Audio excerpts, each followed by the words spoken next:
Bismillahirrahmanirrahim. Assalamualaikum warahmatullahi wabarakatuh. Sahabat seiman, segala puji bagi Allah, Tuhan sekalian alam, Rabbul Alamin, yang telah merezekikan kita lagi pada hari ini ya. Kita berjumpa untuk kita sambung dengan siri yang ke-82. Dan sebelum itu jangan lupa selawat dan salam terhadap Rasulullah sallallahu alaihi wasallam, kepada keluarga dan juga kepada pengikut baginda sehingga ke hari kiamat nanti.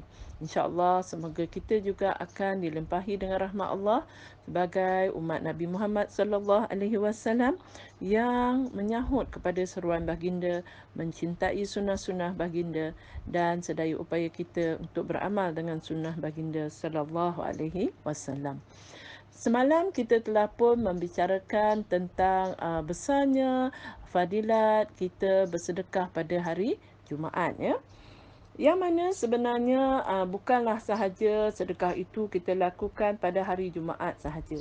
Tetapi hari Jumaat merupakan hari di mana ada kelebihan yang Allah tentukan padanya. Ya, dengan luasnya rahmat Allah, maka Allah menyediakan berbagai tawaran istimewa kepada kita ya, berupa tempat, waktu atau orang yang boleh memberi nilai tambah ataupun keberkatan yang lebih berbanding pada perkara-perkara yang biasa.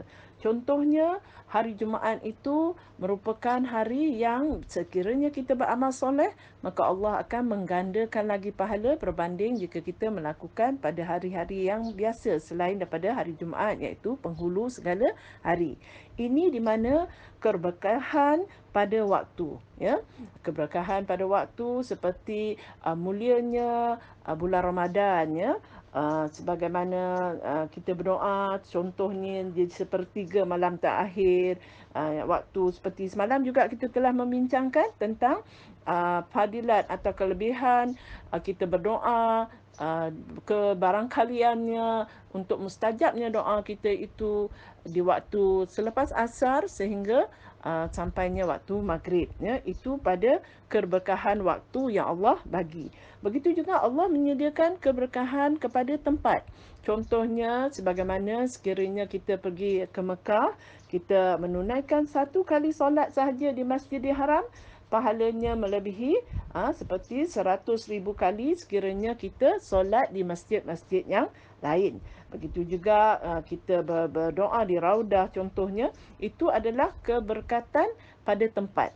Sebagaimana kita menghabiskan waktu kita mengaji, beribadat di dalam masjid, itu juga merupakan keberkatan tempat di mana turunnya rahmat Allah di dalam masjid itu ya.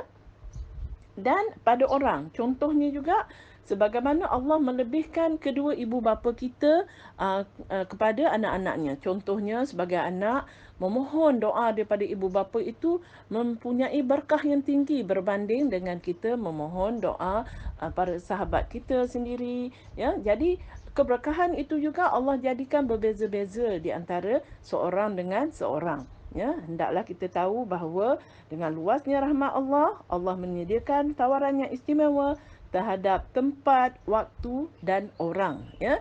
Jadi kita kenalah pandai ya, apa kata orang tu, mengambil peluang seluas-luasnya dengan apa yang telah Allah tawarkan kepada kita ya.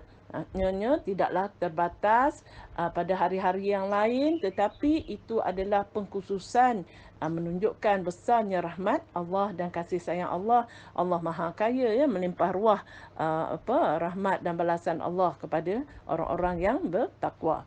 Sebagaimana hari ini kita sambung, jika kita lihat di dalam surah Al-Ihsan, Allah Subhanahu Wa Taala menerangkan lagi beberapa ciri-ciri ahli syurga.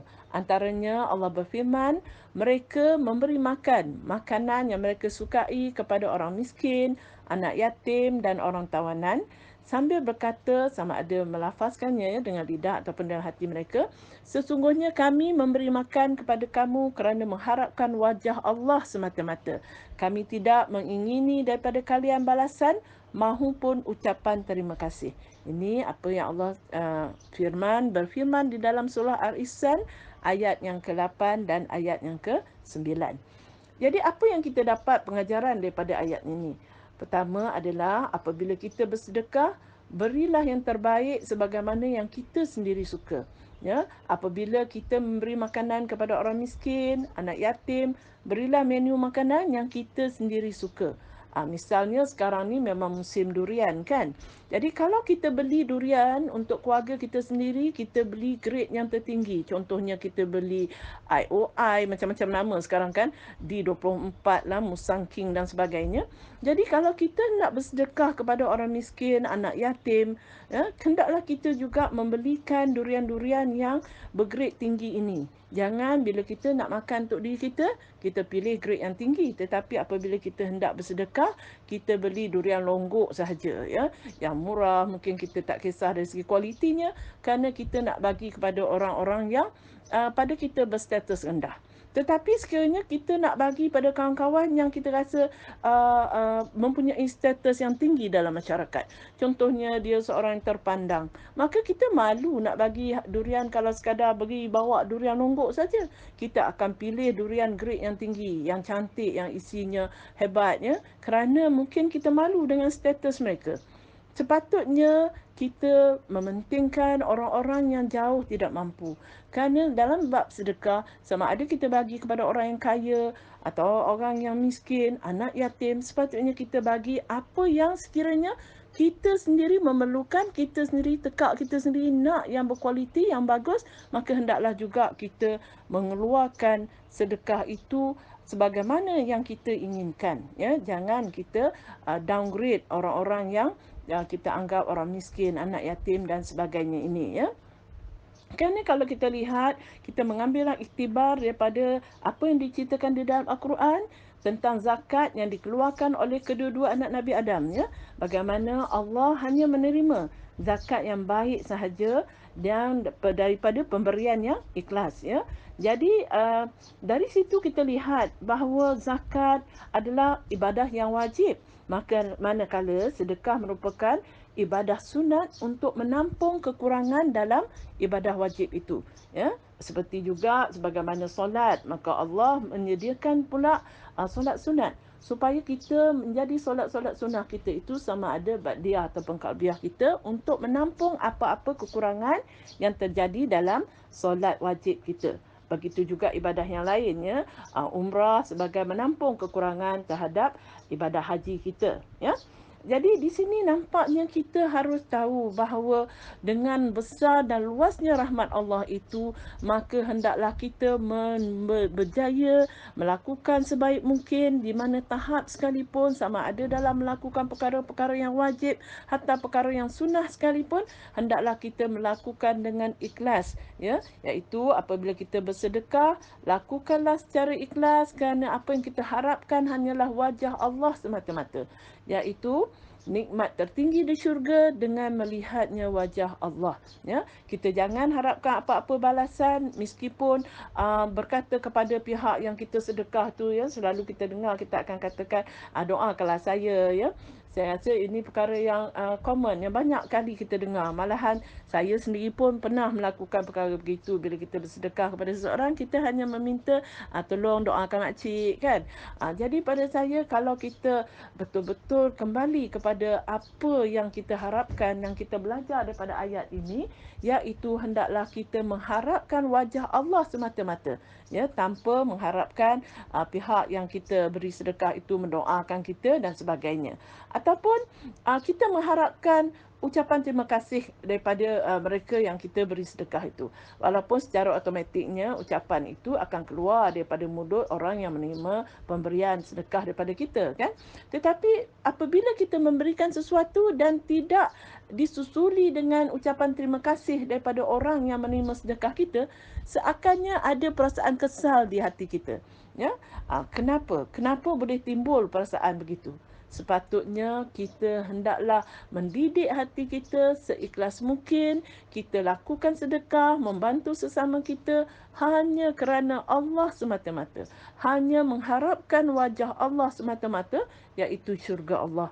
Bantulah dengan memberikan bantuan sama ada dalam bentuk sedekah dan sebagainya. Kita ingat bahawa itu sebenarnya kita persembahkan kepada Allah. Dan sekiranya kita mempunyai pemikiran dan pemahaman yang sedemikian, maka tidak akan ada perasaan dalam hati kita merungut ataupun merutu apabila kita ditimpa kesalahan.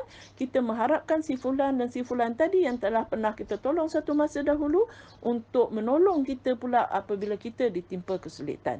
Tetapi yakin dan percayalah, sekiranya kita melakukan itu hanya kerana Allah, yakinlah pertolongan Allah akan sampai pada saat yang kita sangat memerlukan itu, ya.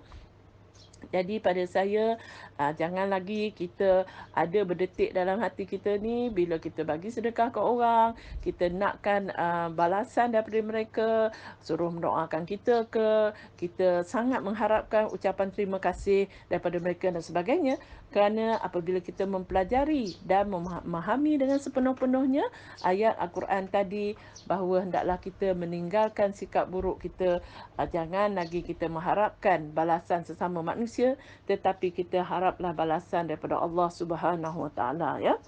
Sebegitu juga kalau kita lihat bagaimana orang-orang miskin di zaman Rasulullah dahulu. Saya bawakan hadis ini supaya kita mendapat sedikit gambaran bahawa dengan rahmat Allah yang maha luas, Allah tidak menjadikan pahala sedekah itu hanya boleh dimonopoli oleh orang-orang yang kaya.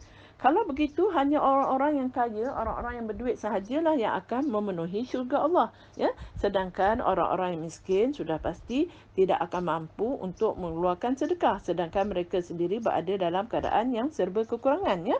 Jadi kita lihat bagaimana hadis ini yang mana diceritakan daripada Abu Hurairah. Beliau mengatakan pada suatu waktu dahulu, ya, adanya kaum muhajirin yang miskin yang datang mendatangi Rasulullah sallallahu alaihi wasallam dan berkata, mereka membuat komplain, ya. Dia kata orang-orang kaya telah mendahului kami dengan membawa darjat yang tinggi dan kenikmatan yang abadi. Maknanya orang-orang kaya ni mereka telah pun mendahului orang-orang miskin ini dalam mendapatkan pahala. Kerana orang-orang kaya ini, kata mereka, ya, mereka orang kaya juga mengerjakan solat sebagaimana kami solat, mereka berpuasa sebagaimana kami berpuasa, sedangkan mereka mempunyai kelebihan banyak, iaitu dari segi harta. Mereka dapat menunaikan ibadah haji dan umrah, mereka pun berjihad dan bersedekah. Jadi poin yang nak saya tekankan di sini adalah dengan harta manusia boleh bersedekah, dengan harta manusia dapat mengejar pahala Allah dengan memperbanyakkan lagi amal soleh yang berlandaskan harta semata-mata. Di sini perkataan sedekah itulah yang hendak kita tekankan. Maka apabila mereka komplain kepada Nabi SAW, Nabi mengatakan, mahukah kalian kiranya aku memberitahu sesuatu kepada kalian yang mana kalian dapat mengejar orang-orang yang telah mendahului kalian itu, ya. Yang mana orang-orang miskin ini tadi apabila komplain pada Nabi, Nabi mentawarkan sesuatu, iaitu Nabi menawarkan mereka dengan mengerjakan zikir. Zikir yang sangat mudah, ya. Hendaklah kalian, Nabi kata, bertasbih, bertahmid dan bertakbir setiap selesai solat sebanyak 33 kali, ya. Dan mereka pun bergembira dengan apa yang Nabi ajar kepada mereka, dan mereka pun kembali dan mengamalkan zikir ini, ya. Yang mana apabila mereka melakukannya dan kemudian mereka menyedari bahawa orang-orang kaya juga telah dapat tips ini. Orang-orang kaya juga turut melakukan perkara yang sama. Mereka juga membaca tasbih, bertahmid dan bertakbir sebanyak 33 kali, ya, dan diakhiri dengan kalimat la ilaha illallah wahdahu la syarikalah lahul mulku wa lahul hamdu wa huwa ala kulli syai'in qadir, ataupun boleh saja membaca Allahu akbar ataupun mana salah satu daripadanya sebanyak 34 kali untuk mencukupkan bilangan 100 kali tadi, ya.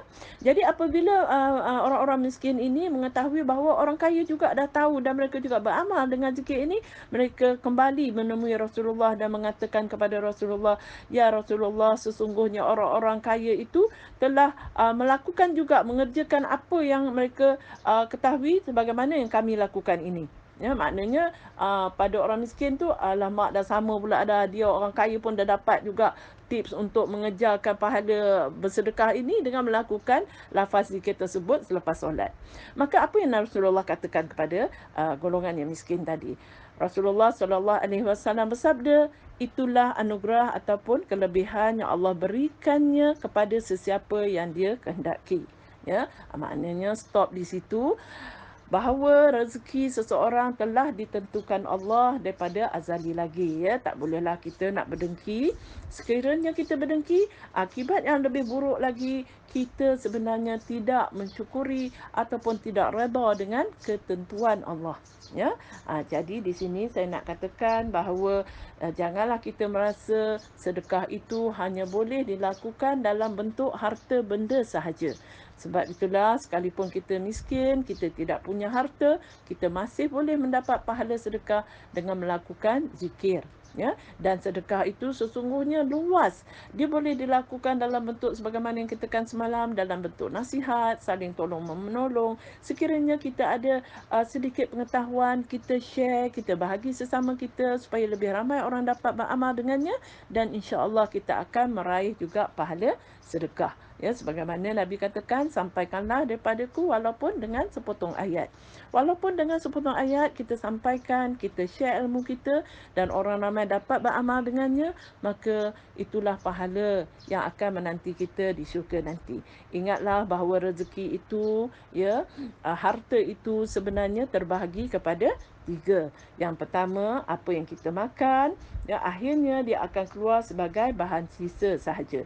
Yang kedua, rezeki atau harta yang kita pakai, umpamanya kereta, rumah kita dan sebagainya itu, akhirnya akan lusuh dan rosak. Tetapi rezeki yang ketiga, harta kita yang kekal bersama kita, adalah apa yang kita infakkan, apa yang kita sedekahkan. Sesungguhnya itulah rezeki yang menunggu kita sehingga kita ke hari kiamat nanti. Ya, ingatlah bahawa harta kita yang sebenarnya, yang sesungguhnya adalah apa yang kita belanjakan di jalan Allah Ta'ala. Ya. Semoga bermanfaat. Subhanakallahumma wa bihamdika. Asyhadu an la ilaha illa anta. Astaghfiruka wa atubu ilaik.